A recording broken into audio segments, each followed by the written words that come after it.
Well, hello and welcome. How are you going today? Finally, my book is finished and I've got a little bit of spare time to play a little bit more with the D850. So I am heading into the big smoke, a little bit of a drive, 10-15 minute drive into town. Gonna squeeze off some shots as the sun sets. I'm pretty excited. I'm not sure whether to head out with the primes, the 24, the 50, the 85, 1.4s, or just to sort of shoot regular, the Holy Trinity. Don't know which way to go, but I'm on my way, and we're gonna have some fun with the D850s, get a bit of a feel for how they're rolling. Okay, talk more soon.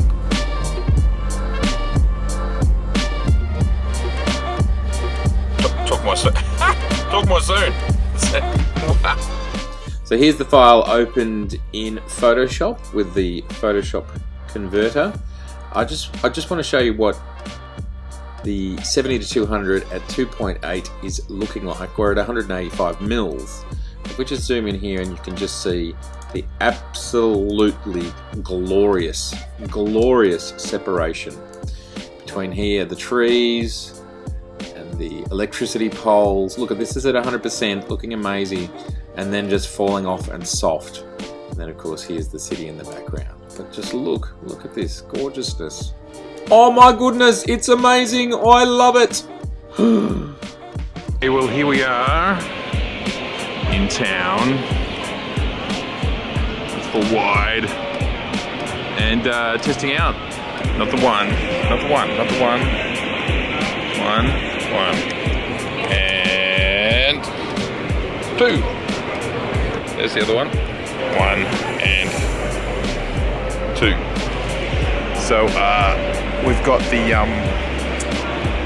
72-200 and the 24-70 2.8s on. Just having a bit of a cruise around and seeing what it's going to look like at twilight. Here we are in the city. There's the Yarra River.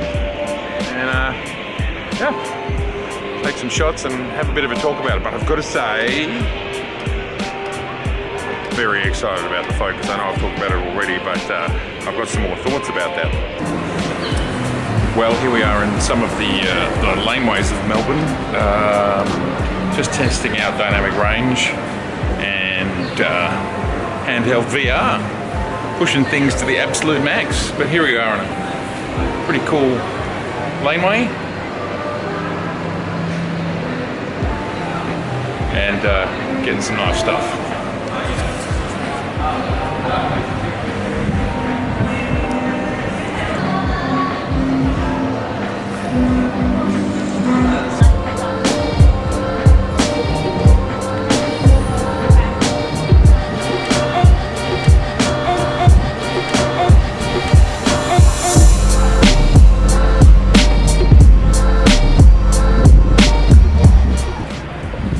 So here we are in one of Melbourne's most famous lanes. Yeah, this is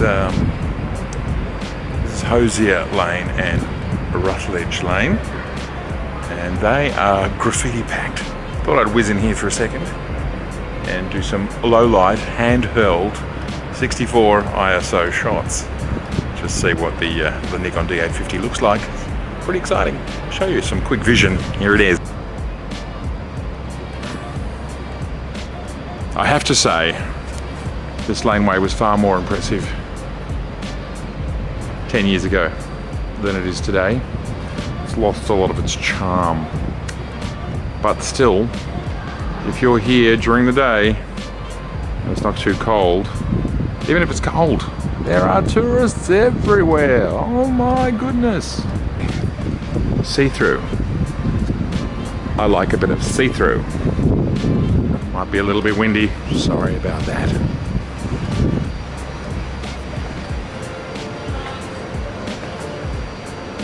Wanted to talk about the D850. So last night I went out, I hit the streets for a couple of hours, low light situation, handheld.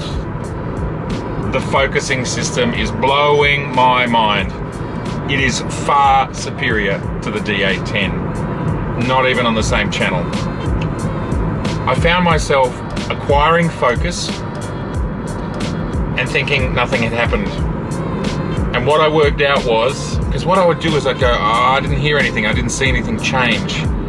And what I worked out was I'd bring the camera down, look at something close, and then I'd go back to the subject. It did it. But when I'm doing a little change between something that's far away, between something far away and far away, so the change is very minor, it is so fast and silent that I'm not seeing or hearing it. So the focus is just happening instantaneously. This is blowing my mind. I'm absolutely loving the focus system. It was working well in low light. It was working well on textures that normally would be an issue. So I have to say, for the sort of work that I do, which is always on the boundaries of light and sort of difficult subjects, amazing, blowing my mind. Now I have heard out there on the internet a little bit of scuttlebutt about maybe the 3D tracking, active tracking business is not up to scratch. I think it's probably a bit early to say.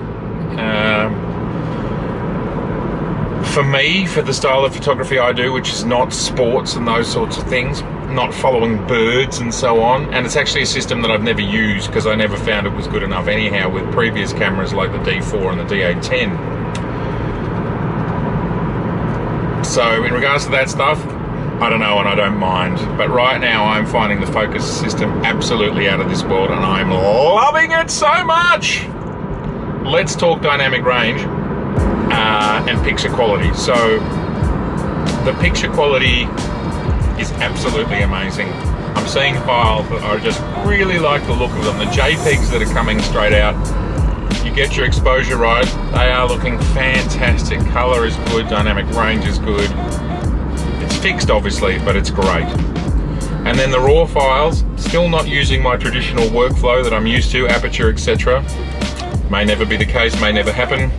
Sounds like it won't from the notes that I've been getting. Thank you very much for your notes, it's highly appreciated. From working with Photoshop to ascertain what the files are looking like, which is not a workflow I normally have used, I'm finding I'm getting files that I'm very, very happy with. There is a lot of information hiding in the highlights, there's a lot of information hiding in the shadows, and I'm getting beautiful files, and I'm going to show some examples right here whilst I'm talking. Right here whilst I'm talking, examples. So the dynamic range is looking great, the quality of the images is looking great. I do actually think the quality of the images is superior to the D810. Nikon have this great thing, and they did it first with the Nikon D3, of making digital files not look like digital files. And these files look absolutely spectacular. So, yeah, great. I did a bit of 400 ISO.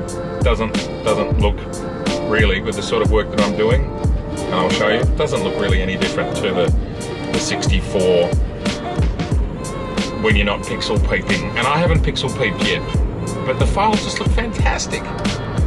So look, it's early days. It's early days, but out there, real tests, my own work. I'm really excited. I've got to talk about the ergonomics again. So this is the first time I've just been walking the streets for a couple of hours.